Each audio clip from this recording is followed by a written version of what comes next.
ಆನೆಗಳ ನಡುವಿನ ಬಹುಕಾಲದ ಸಂಬಂಧವು ಹಿಂದೆಂದಿಗಿಂತಲೂ ಹೆಚ್ಚು ದುರ್ಬಲವಾಗಿದೆ.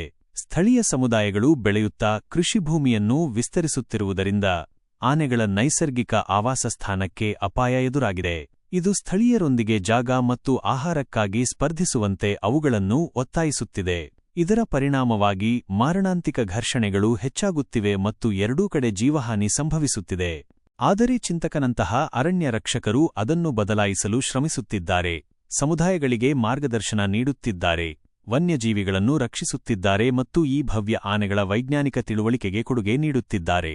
ಶ್ರೀಲಂಕಾ ಹಿಂದೂ ಮಹಾಸಾಗರದಲ್ಲಿರುವ ಒಂದು ದ್ವೀಪ ಭಾರತದ ದಕ್ಷಿಣಕ್ಕೆ ಇದೆ. ಇದು ಅದ್ಭುತ ಸೌಂದರ್ಯ, ಪ್ರಾಚೀನ ಇತಿಹಾಸ ಮತ್ತು ಸಾಂಸ್ಕೃತಿಕ ಶ್ರೀಮಂತಿಕೆಯ ದ್ವೀಪವಾಗಿದೆ. ಇದು ಪ್ರತಿ ಚದರ ಮೈಲಿಗೆ ಅತಿ ಹೆಚ್ಚು ಆನೆಗಳ ಸಾಂದ್ರತೆಯನ್ನು ಹೊಂದಿರುವ ದೇಶವಾಗಿದೆ. ಈ ಭವ್ಯ ಜೀವಿಗಳು ಪರಿಸರ ವ್ಯವಸ್ಥೆಗೆ ಅತ್ಯಗತ್ಯ, ಭೂದೃಶ್ಯವನ್ನು ರೂಪಿಸುವ, ಬೀಜಗಳನ್ನು ಹರಡುವ ಮತ್ತು ಆವಾಸಸ್ಥಾನಗಳನ್ನು ಸೃಷ್ಟಿಸುವ ಮೂಲಕ ಇಂಜಿನಿಯರ್ಗಳಾಗಿ ಕಾರ್ಯನಿರ್ವಹಿಸುತ್ತವೆ.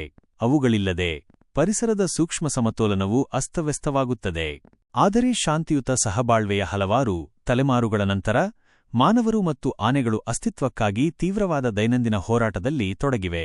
2023ರಲ್ಲಿ ಮಾತ್ರ 170ಕ್ಕೂ ಹೆಚ್ಚು ಜನರು ಮತ್ತು ಸುಮಾರು 500 ಆನೆಗಳು ಪ್ರಾಣ ಕಳೆದುಕೊಂಡಿವೆ.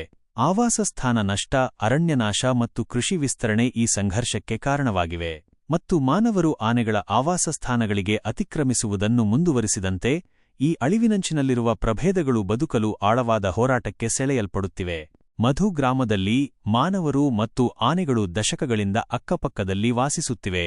ಚಿಂತಕ ಶ್ರೀಲಂಕಾದ ಆನೆ ರೇಂಜರ್ ತಂಡವನ್ನು ಮುನ್ನಡೆಸುತ್ತಾನೆ ಮತ್ತು ವನ್ಯಜೀವಿ ಸಂರಕ್ಷಣಾ ಇಲಾಖೆಯೊಂದಿಗೆ ಈ ಭವ್ಯಜೀವಿಗಳು ಮತ್ತು ಸ್ಥಳೀಯ ಸಮುದಾಯಗಳ ನಡುವಿನ ಸಂಬಂಧವನ್ನು ನಿರ್ವಹಿಸಲು ಸಹಾಯ ಮಾಡುತ್ತಾನೆ. ಚಿಂತಕ DWCಯಲ್ಲಿ ಸುಮಾರು 20 ವರ್ಷಗಳಿಂದ ಪ್ರಾಣಿಗಳು ಮತ್ತು ಪ್ರದೇಶವನ್ನು ರಕ್ಷಿಸಲು ಮತ್ತು ಕಾಪಾಡಲು ಕೆಲಸ ಮಾಡುತ್ತಿದ್ದಾನೆ.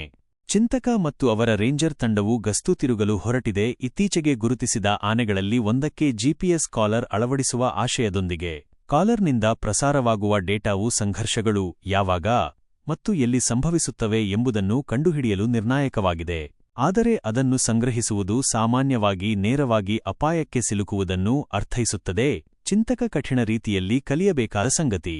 ತವಟಿಕ ಕಾಲಯಾಕ ಮತ್ತಾಹ ಸತುಂಟಮಾಗೆ ಸೇವಳಭಾಗನ್. ಈ ವಾಕ್ಯವನ್ನು ಕನ್ನಡದಲ್ಲಿ ನೇರವಾಗಿ ಭಾಷಾಂತರಿಸಲು ಸಾಧ್ಯವಾಗುತ್ತಿಲ್ಲ, ಏಕೆಂದರೆ ಅದು ಸಿಂಹಳೀಯ ಭಾಷೆಯಲ್ಲಿ ಇನ್ನಷ್ಟು ಸಮಯ ನನ್ನ ಸೇವೆ ಪ್ರಾಣಿಗಳಿಗೆ ಅರ್ಪಿತವಾಗಲಿ ಎಂಬ ಅರ್ಥ ನೀಡುತ್ತದೆ. GPS ಕಾಲರ್ ಅಳವಡಿಸಲು ನಿಗದಿಪಡಿಸಲಾದ ಆನೆಯನ್ನು ಗುರುತಿಸಲಾಗಿದೆ. ಚಿಂತಕ ಮತ್ತು ಅವರ ಉನ್ನತ ನುರಿತ ರೇಂಜರ್ಗಳ ತಂಡವು ತ್ವರಿತವಾಗಿ ಚಲಿಸಬೇಕು. ಅವಕಾಶದ ಒಂದು ಸಣ್ಣ ಕಿಟಕಿಯಿದೆ. ಆನೆಯನ್ನು ಶಾಂತಗೊಳಿಸುವುದು ಚಿಂತಕ ಮತ್ತು ಅವರ ತಂಡಕ್ಕೆ ಟ್ರ್ಯಾಕಿಂಗ್ ಸಾಧನವನ್ನು ಸುರಕ್ಷಿತವಾಗಿ ಜೋಡಿಸಲು ಅವಕಾಶ ನೀಡುತ್ತದೆ. ಆದರೆ ಪ್ರಾಣಿಯು ಸಂಪೂರ್ಣವಾಗಿ ಪ್ರಜ್ಞಾಹೀನವಾಗಿಲ್ಲ.